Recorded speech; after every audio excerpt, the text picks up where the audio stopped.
Hello, and we're live. Hello, Hey David. again, everyone. Hi, David. Yes.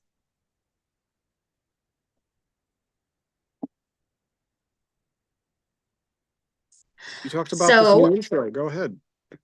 so, everyone, I know that this is election time and super important to talk about politics. It's not often that David and I would be open about our politics online, but it's the presidential elections, and I think it's a wonderful time to talk about politics right now since we have 2 days away. And it's really wonderful, as you guys can probably tell if you can. If you can't, well, then maybe we're just good at hiding it. But We can talk about it in a I would, positive way, yes, yes. And positive, David no and I, panic way. yes, David and I have two different political, like we're like I would say I'm a conservative. I don't know. What would you say that you are, David? I would say that I am center left, and so you and I disagree, but also agree on many things because the world is complex.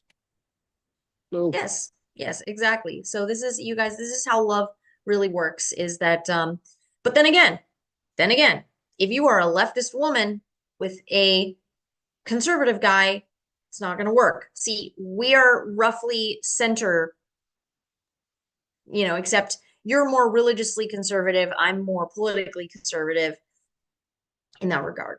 And so um yeah, the also if you're a leftist guy with a conservative woman, it's not going to work either.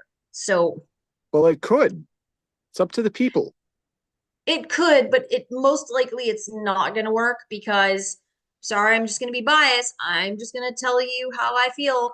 As we've seen with the Kamala Harris campaign, leftists believe that they should be able to lie to their spouse about their true feelings and lie about their true intentions, for their own personal gain. And I don't agree with that. I think that's also true. All right. So, but what had you wanted to talk about regarding the election? Do you want to start with where we come from, where we feel we are politically, generally?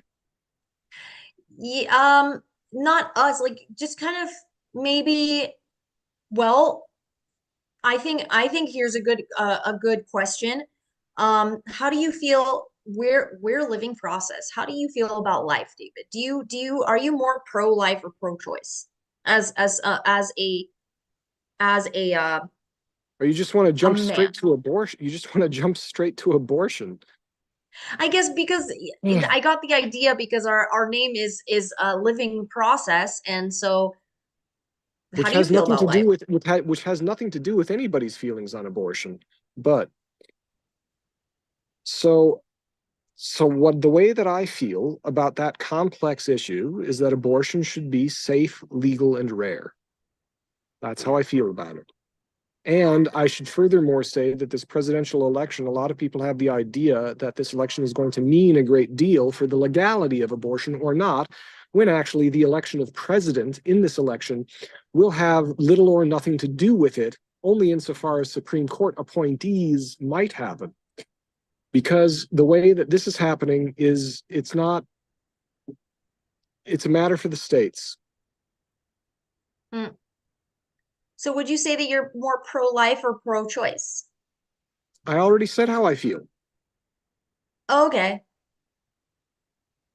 I don't know. I thought it would be cool to say like, oh, we're living process and we're pro-life. We're all about life. We're living process. I don't know. It's like that. I think But that David's like, trivializes, I think that would trivialize both the company and the issue. okay, well, there you go. See, it's not just life, it's process. I'm So, just, David finds this so distasteful. as would the women who have had to live through this in their own lives, maybe, and the men who may have been fathers. So by the way, in the conversation about abortion, I have let me tell you about my experience. Not with me, but like the people I know.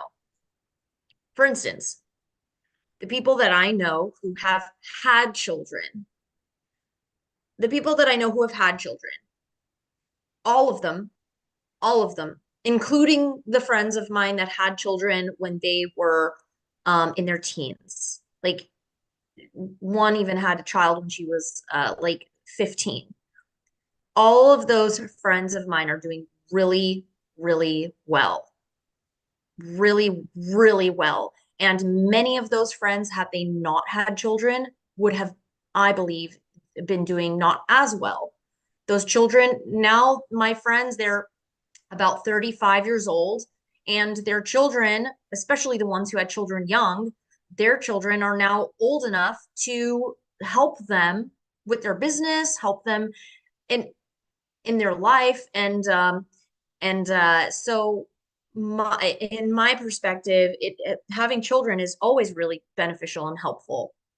And keep in mind, my friends were they didn't have high paying jobs, like they didn't have a lot of money, they had a teen pregnancy, like it was very, very rough life for them. And yes, they did have teen pregnancies very young, but they made it through, and they ended up having a better life now than they would have been without a child.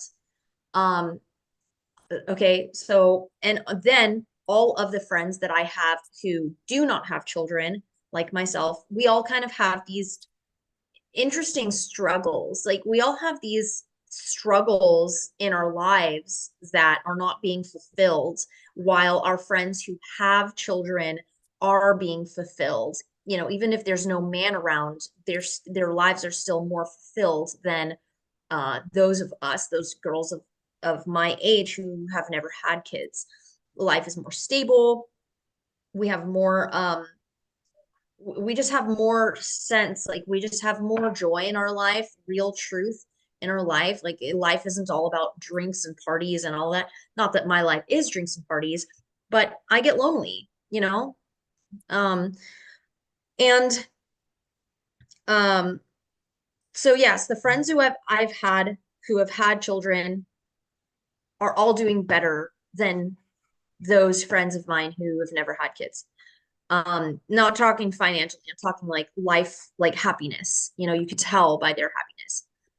Next thing I want to mention, the women that I have, any woman that I've met who has had an abortion, they are either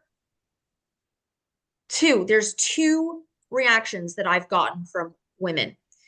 One reaction that I've gotten is they act like it meant nothing to them, and they pretend like it meant nothing, and they're just like, oh yeah, yeah, whatever, And that's whatever. almost certainly not really the real case. And by the way, is my audio coming through?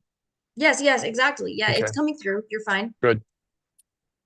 Exactly. And you can tell by their over distance that they're trying really hard to distance themselves from it.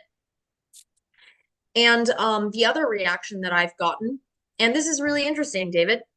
Hmm. Um, I've gotten a reaction. So one time, like a few years ago, I was at a punk rock concert. I don't know if you've probably never heard of Naked Aggression, but they're like a feminist Antifa punk rock band, whatever. And one of the bands that was opening for them was another chick punk band, and the singer was outside having a cigarette, and I was outside joining her, hanging out with her, and we were talking politics a little bit, and she opened up to me. This woman, she had to be in her like 50s, opening up to me about about life and what her thoughts are and her beliefs are. And she told me that she had an abortion when she was like, you know, in her 20s. And she started to cry. This woman, she's in her 50s, okay? And she started breaking down. I had never met this woman in my life. She started breaking down, crying to me, this woman in her 50s. And I was like, oh my gosh, like I'm so sorry that you had to go through this. And it wasn't just it wasn't just that she had an abortion that made her cry. She opened up and explained to me that the reason she got an abortion was because her boyfriend told her to. That's usually why it happens, is the other person not staying. Yes. And so her boyfriend told her not to. Her boyfriend told her to have an abortion. She had the abortion. Okay. And then she disclosed to me that he beat her anyways. He beat her after the abortion because she cried. She explained to me that he gave her a black eye because she cried about having an abortion. And so he socked her in the face. And I'm It's sorry, pretty but horrible. it's disgusting. And I like I said, I have friends who had a pregnancy at 15 years old, like 14, 15 years old, by some guy who they never saw again, like, a month after that, after getting pregnant. But that friend who had that baby by that guy is having a better life than me or all my friends who have never had a kid. So even though that girl got pregnant by some douchebag, I'm just gonna say, I'm sorry, excuse my pardon my language, but even though that friend at 15 years old got pregnant by some super jerk dude who she never saw again after a month of getting pregnant, she didn't have an abortion. She had that baby. But that girl is doing better financially. She's doing better with her friends. She's doing better in her life. She's happier than either me or all of my friends who have never had a child. And I don't mean financially. I mean, she's doing better life wise. You can tell that she has an air of happiness. And her child is now old enough to take care of her mom, or take care of his mom. I'm sorry. So now she's a year younger than me, and her son is 18 because it was more than 15 years ago. He's 18 now. And so now he's old enough already. For the past 2 years, he's been old enough to get a job and take care of his mom. And uh, yeah, anyway. So and that girl didn't have a man to support her and her child. She didn't have a man to, take care of that situation, whatever. She was simply a 15-year-old girl who got knocked up.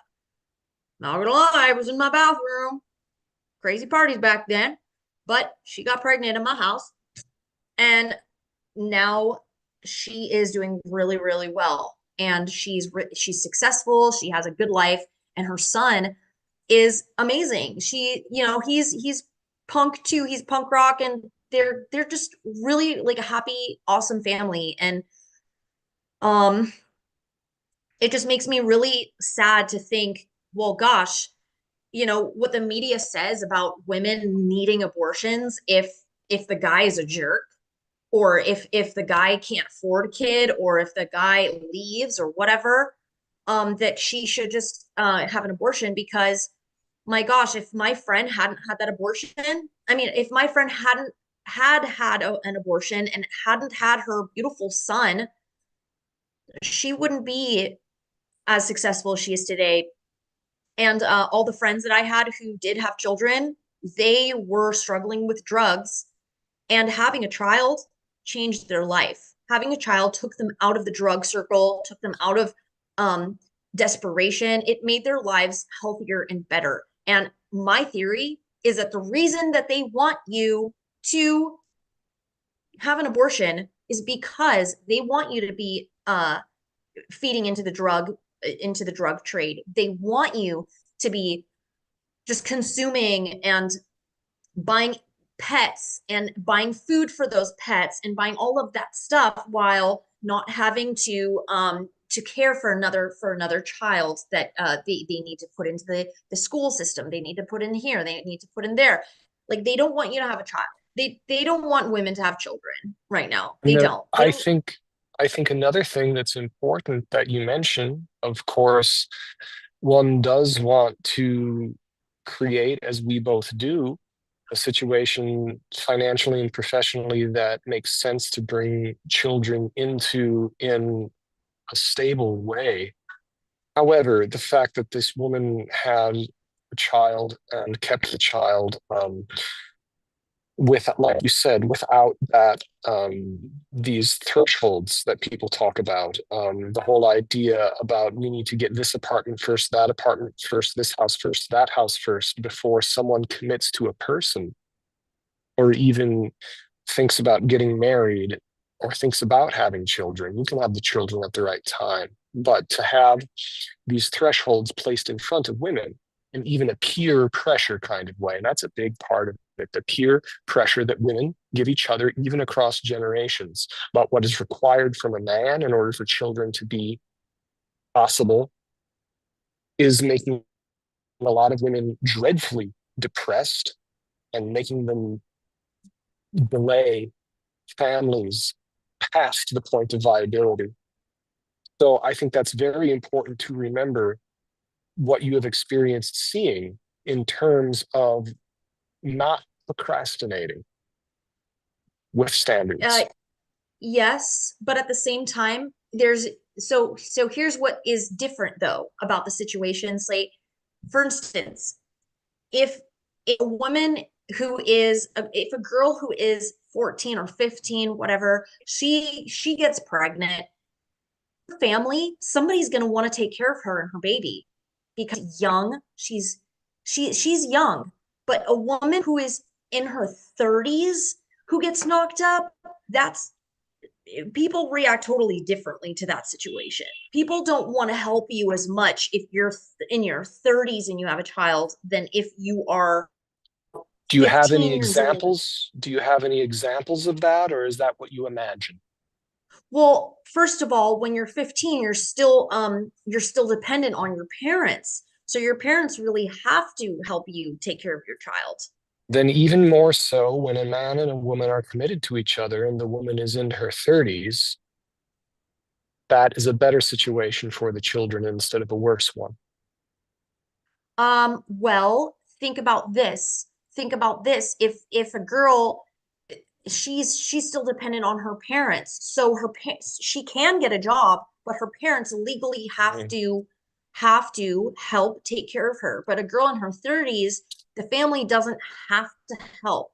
And so, the family will have to help if she's under the age of 18, unless they, cut ties and cut her out of the family legally, Yeah. which is very difficult. It takes process. They're not allowed to kick her out of the house. So if she has a child at the age of 15, that gives her 3 years until she needs to get on her feet with a 3-year old. That's my argument with that. My argument is that it's better for girls to have children starting young, or even men. It's Let me better for let me pull a Kathy Newman here. So what you're saying is you're in favor of teenage pregnancy?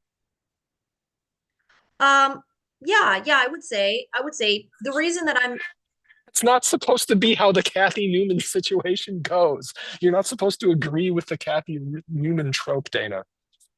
I'm sorry, let me explain to you why I believe in teen pregnancy. And I don't mean early teens. I don't mean like a 13-year You old actually girl. do believe in teen.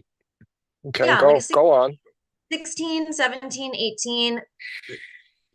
This is I'm sorry, this is going to sound really weird, but this is my theory, is that when you're 16, you're not you're developing you're still developing your brain, right? You're still developing your Yes. mind a little bit, Your right? And prefrontal cortex usually finishes maturing at either age 21 or 22.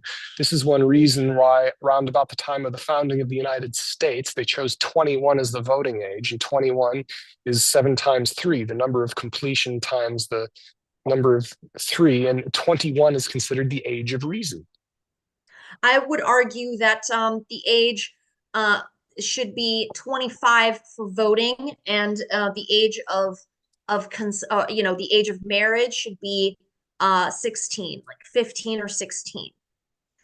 And so my whole reasoning for this is that think about this. I Think about don't agree with this. well, think about this, David. Think about this. You're a woman, okay? Your brain is still developing, okay? Do you want your brain to still be developing when you kick into motherly instinct mode? Or do you want your brain to fully develop without ever creating that element of motherly instinct mode in your brain? So your brain becomes fully developed without creating that sense of motherly This instinct. And this is why girls play with dollies and hang out with other families and our babysitters. that's a good point. Yes, yes. Being a babysitter is, you know what? All the girls that I know who have ever been babysitters or savant, is that what you call savant? No, something I forget what the name is, but it's like, you Au know, pair. you're au pair. They're they get to create that sense of development, but there's a difference. What I mean is that it's not just about learning how to care for a child. It's about getting the instinct in your head that you have to take care of your child or else. Like you have to make sure that you're able to feed your baby. You have to make sure that you're able to fend for yourself. You need to make sure that so right.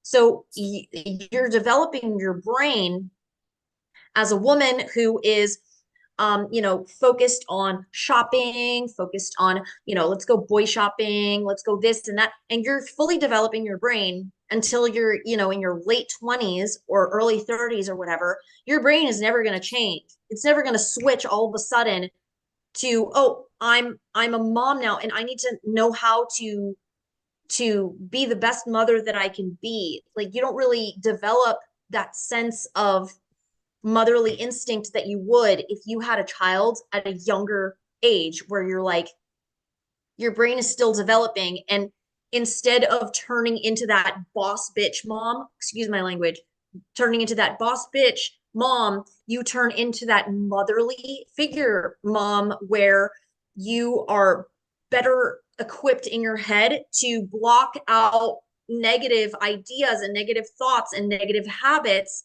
because those things just never solidified in your head in the first place. That's my reason, number one. And number two is that family is better able to help you because they haven't been fatigued helping you until you're in your late 20s and 30s. They're not, you know, taking care of you fatigue. They're still taking care of a 16-year-old girl. Okay, now she has a child, so she's still living at home. It's easier. Okay, third reason is that the children are going to have young parents. Your parents are going to be around for more of your life.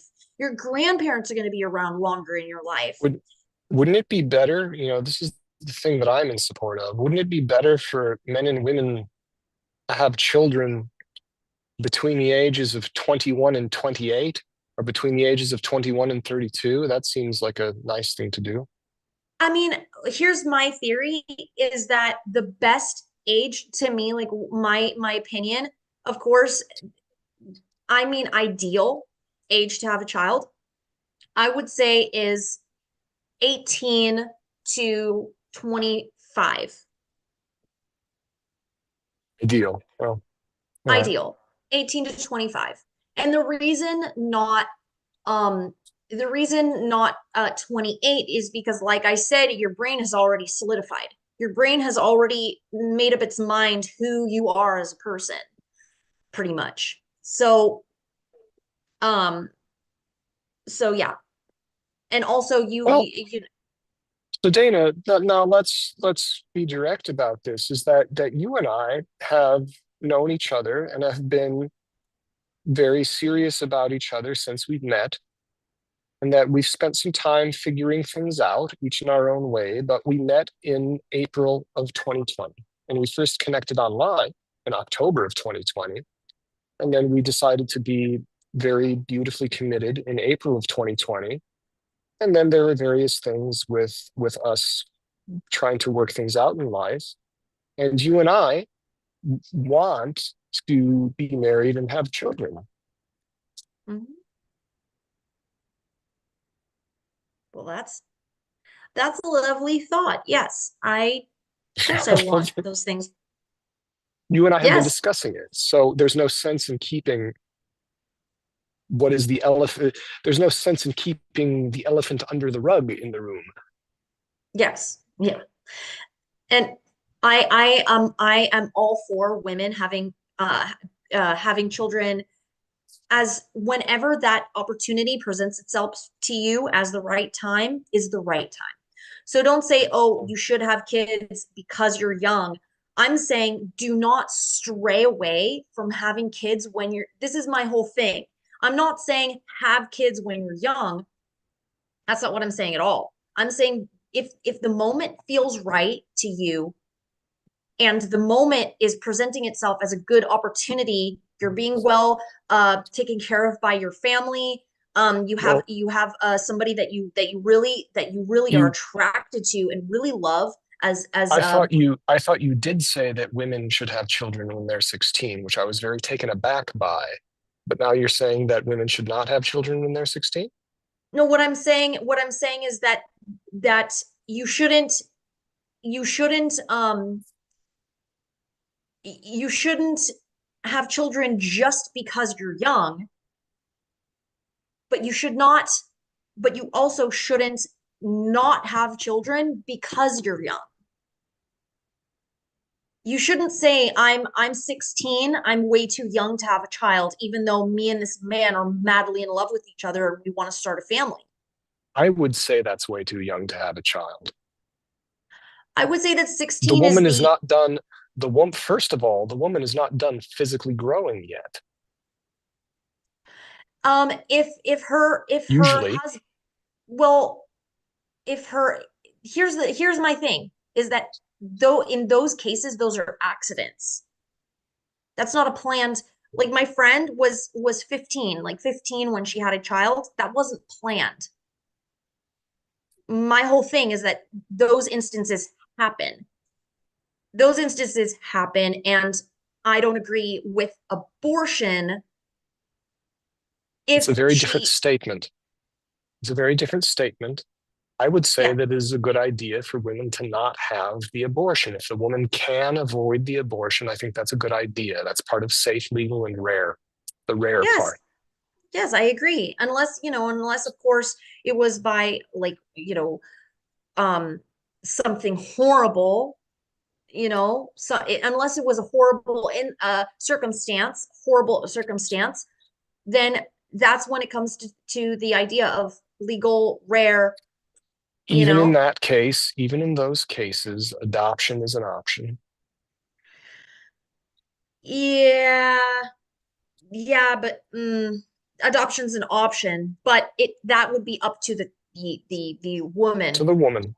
to the Yeah. girl, to the that would be up to the girl to decide what she wants to do in a horrible situation like that. But you know I'm not all for just life. Keep in mind, I'm not all about life. Because, well, you know what? Here's a hard statement. What if a parent is like on drugs, and they're on many, many drugs, and they get pregnant and are doing hard drugs? Do you, I mean, I don't I know believe, enough about these situations, and I think these hypotheticals yeah, only amplify the amount to which you and I don't know about the situation. And I don't think but it but helps to invent hypotheticals because all we're doing is we're inventing further and further wild situations about which you and I have even less and less information. well, yes, but keep in mind, JD Vance, his mother was in his book, he explains that his mother was addicted to hard drugs. And look at the wonderful man that he became. So we can't really say, that we, anyway. So I would say that, going back on it, I would say learning about JD Vance's story made me even more pro-life than I was before, because I used to think, okay, if somebody's doing drugs, we should not encourage them to have children. We should discourage them from having children if they're on drugs. But like, look at JD Vance, he's amazing. He's a real a real mensch, that guy. Anyway, so Echt so.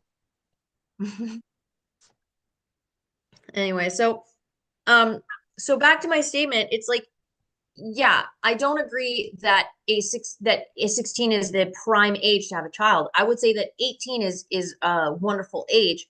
18 to 25 is perfect. Of course, you can have a child anytime after that. Baruch Hashem, God gives you a child. That's wonderful. But I'm saying that the easiest and most convenient time to have a child is from 18 to 25. That's what I'm trying to say. The most convenient time to have a child. And I would say that, you know, that of course the husband, the man, he should always be roughly the same age. Like, I'm not saying that, young girls should be married to old men. That's not good at all. That's horrible, because men's biology has just an effect as well, maybe a little less, but it does have an effect. But you know, it, today's society is telling girls at 18 that's way too young to have a child. That's way too young to have a child. Then you hit 20 years old. That's way too young to have a child. You hit 25. That's way too young to have a child. You hit 28. That's way too young to have a child. You're 30 years old. Oh, no, no, no. You're still young. You got time to wait. Don't worry about it. You got time. Wait. 35 comes around. Don't worry. You got time. Wait. Wait. See your options. See who's out there. Keep your eyes open. Right? Do you understand what I'm saying? It's not. That kind of so-called advice is pushing a lot of women in the millennial generation into a kind of existential dread and anguish when they try to have children, and some of them in their late 30s find out that they are unable and that it won't work. And it's horribly tragic and sad. So the thing is that stop running away from the circumstances of having children and embrace what you want to do, and think about what you want to prioritize. Think about what you really, some women don't want children, and that's fine, as long as that's what they really want. And Exactly. yes, it's very important to not run away from the circumstance, and to not run away from the people, specifically the man, that you want to be involved in it. Yes. And so what I mean by saying that 18 to 25 is a wonderful time to have a child is that we as a society need to stop telling girls at 18 that they're too young to have a child.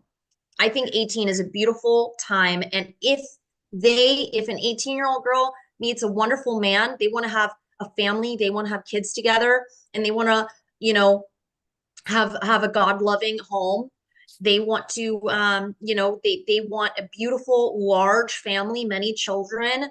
That is beautiful. And for society to point the finger at them and say, oh, that's disgusting. That's disgusting. Well, you know what's disgusting is telling women that they should live by themselves and not have children at all. That's disgusting. Is anyone saying that it's disgusting? I've never heard anyone say that it's disgusting for an 18-year-old man and woman to have a child together. Oh, well, yeah, of course. I mean, people today are saying it's disgusting for people to have children in general. I've never heard that either. Yes, People have been saying that it's irresponsible for climate change. I've never heard someone say it's disgusting. I might hear a 12-year-old who doesn't want to go to sex ed class say it's disgusting, but well, no, the people who believe that it's bad for climate change. We've all felt that way with the ew reaction to understand about. Anyways. But what I mean is that People get over that. people do have this like adverse idea of having children, and they think about it like, oh, well, you're a horrible person for bringing life into this world. They really do. And Yes, that's different than calling it disgusting. But yes, I know what you're talking about. And that is a very, very nasty reaction, usually of people who have their own internal trauma that they have not resolved, yeah, which and they then yes, displace onto judgment of someone else unfairly. there are, and yes, society definitely does tell women that yes, they are disgusting if they have a child before college, before they finish university. I think just, well, I know what you mean. I'll put it that way. I know what you mean. Yeah, or that girls, yeah, if you're 18 and you have a child at 18, yeah, many women will find that disgusting because they themselves either haven't had children yet and it upsets them, or they're in their 30s or whatever and they're jealous, and they part of them wishes that they had children at 18. I wish if I could go back in time, um I wish I would have had a different frame of mind. I was punk rock. I was, into the whole feminist thing. I was you know, shaving my head, being stupid. I wish that if I could have gone back in time, listen, young girls, listen, ladies, I wasted so many of my years being punk rock. I'm just giving my advice to all the young girls out there that are 18 years old. Don't be trying to find yourself at 18. Try to find normalcy in your life. Try to find a good man that you love and that you want to start a family with. That's the greatest gift that you can give yourself. And I think that generationally, I think the Zoomers are well placed to do this. They're going to be a generation, this is my feeling. They're going to be a generation, they can say nuts to you, old man, to me if they want to, but that could be a meme. They might like that. But they're going to probably be a generation that loves things to just be normal. And in the midst of stupidity, they will be just normal and kind of not care.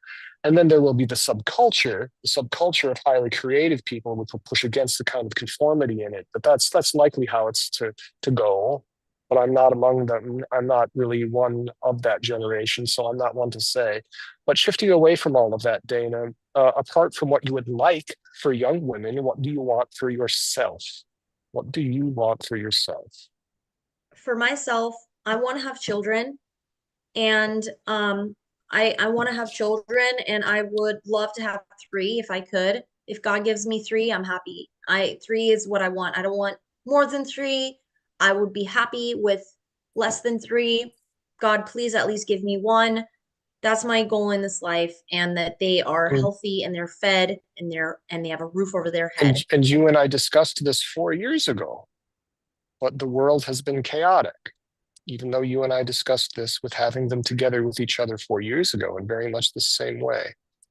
So that's something that we're working on. And I think it's okay to share that with the world because people are usually happy to hear that kind of thing. I found that reaction in people. And I'm very glad to take the steps that we need to. And you know how much I am pushing for all of this to go positively and about how much good that we have ahead of us to achieve. Yes. Yeah, for all you guys don't know, but when I found David from his podcast, I looked him up on Instagram and found him. And then I reached out to him. We wrote together a few times, and then we had a video call, and we fell in love like pretty quick. Was it Mhm. our first video call that we?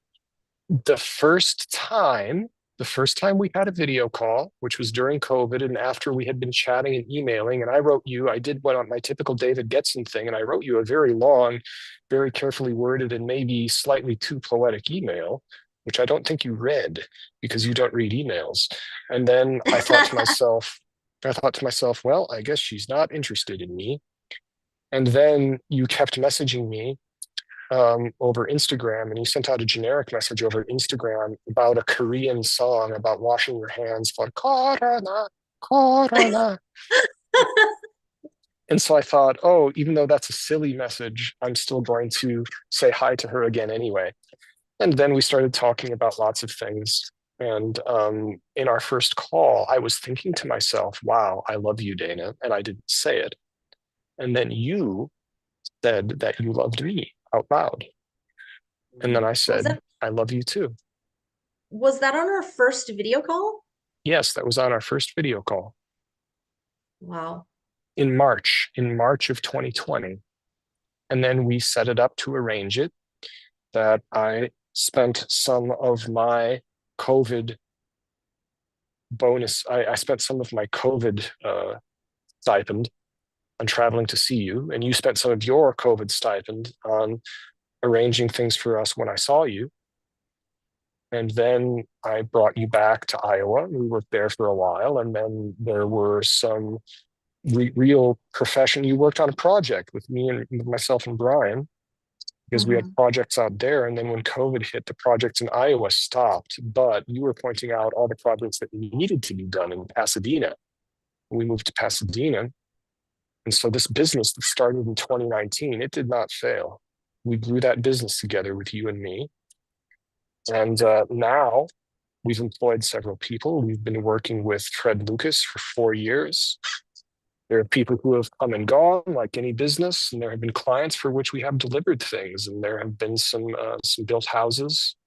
And I never imagined back then that you and I would be working on a very large thing with I think more than 30 homes, certainly more Mhm. than 25. I don't have it memorized exactly in Riverside that we've been working on. That's making its way through permitting.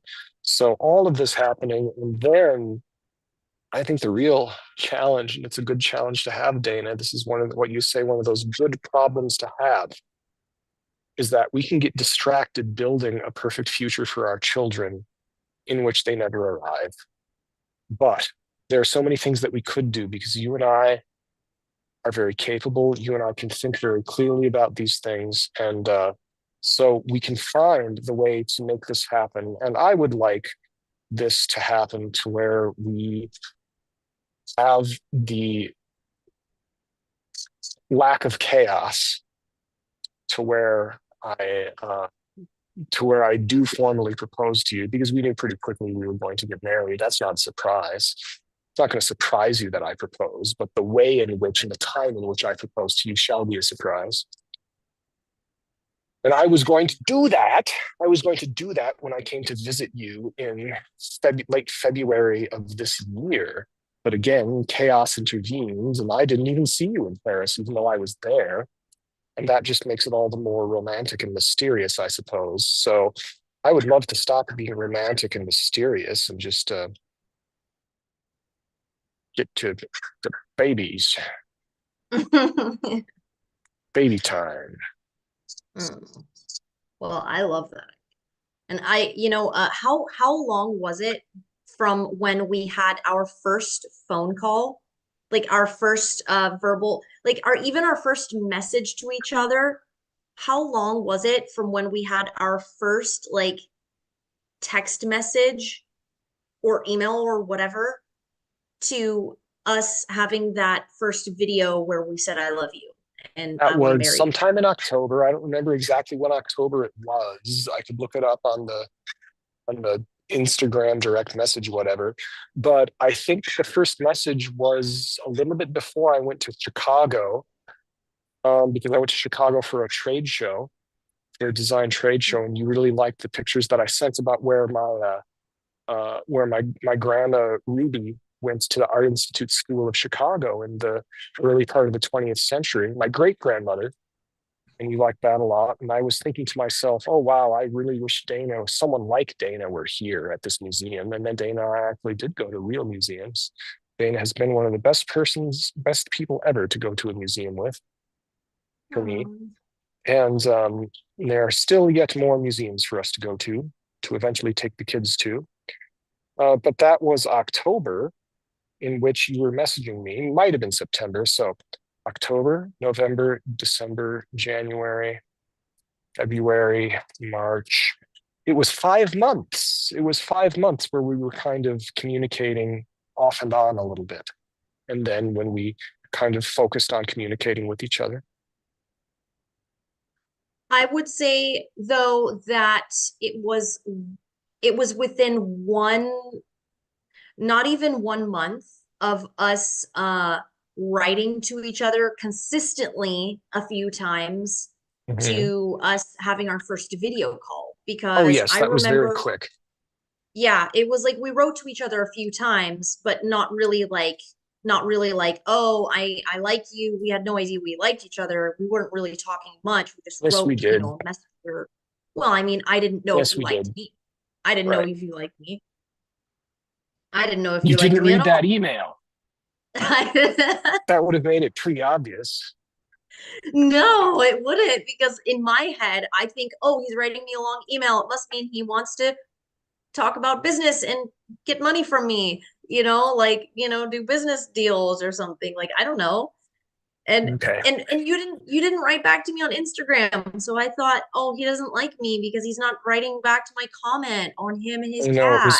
it was very cute like that because I just didn't check Instagram very often. And That's I why. didn't check my email often. So you thought Yes. I didn't like you because I wasn't answering your email. And I thought you didn't like me because you weren't commenting back on the comment about your cuteness on your kitty pictures. Oh, Uh, see, I didn't even know that those existed. yeah, Okay. I wrote you comments. Anyway, it was really cute because on our first video call ever, we are just like within like 10 minutes, we're just like, I love you. I love you. I'm Mhm. gonna marry you. I love you. Let's have babies.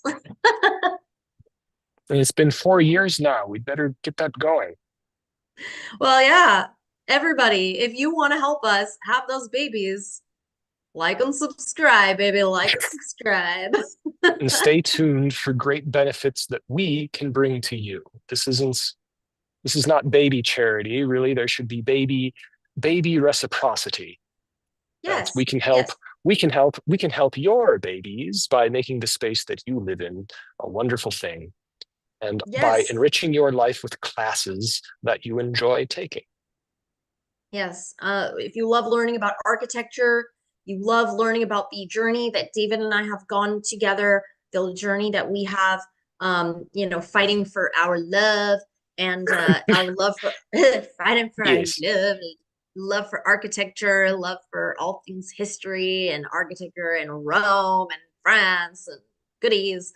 You love just learning about our journey and are inspired by our journey, you could just like and subscribe if you like what we do. If you want us to focus on more of architecture, less on David and Dana cheesy corniness, please type a comment in the section below. Let us know There are if going to be David and different Dana. demographics. There's going to be a select demographic that wants to hear the fancy drama gossip.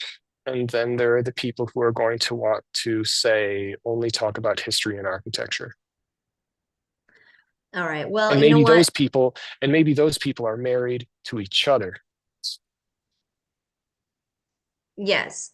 All right. Yeah. Yes. And you know what? Those people aren't going to want to watch us talk about politics. So those people who are okay with us talking about the political abortion and whatever and all that stuff.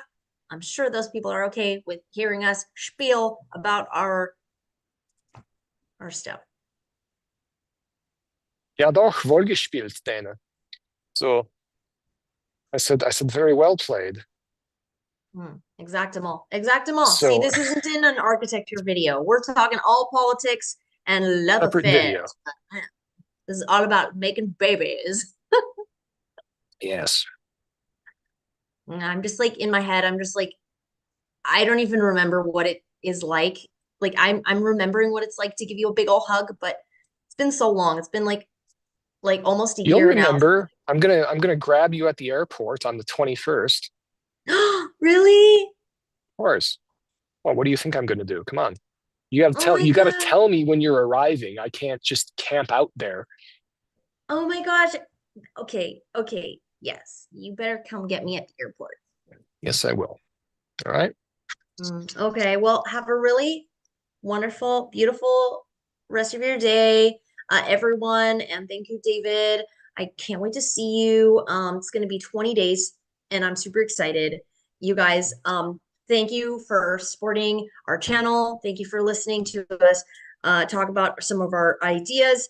Let us know in the comment section, what do you think about your experiences with pro-life and pro-choice, and what challenges that you've had in your life, or what experiences that you've had with people that you know. And also give us your idea on what I said about having children at like 18, whatever.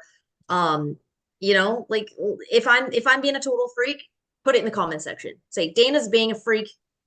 Put her in the kitchen, make her close her mouth. All right. Okay. All right. Well, have a wonderful night. Good night Sleep and well. goodbye. It's late for you. Okay. Thank you very much. Okay. Bye, David. Bye. Bye.